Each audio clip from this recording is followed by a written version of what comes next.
Tuesday by David Wiesner, retold by Avery. Tuesday evening around 8, frogs in their lily pads start to fly. There were so many frogs that flew from house to house. All of the frogs knocked things down. At around 11:30, they went in a house to relax and watch some TV. At around 4 a.m., the frogs get chased by a big dog. Then the dog starts to run with them.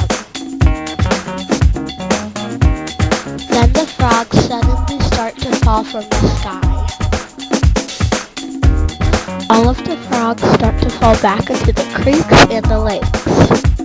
Detectives and police get suspicious when they see a bunch of wet lily pads on the street. Will anyone find out about what happened to the frogs? Read Tuesday from the Hoover Library to find out what happens next.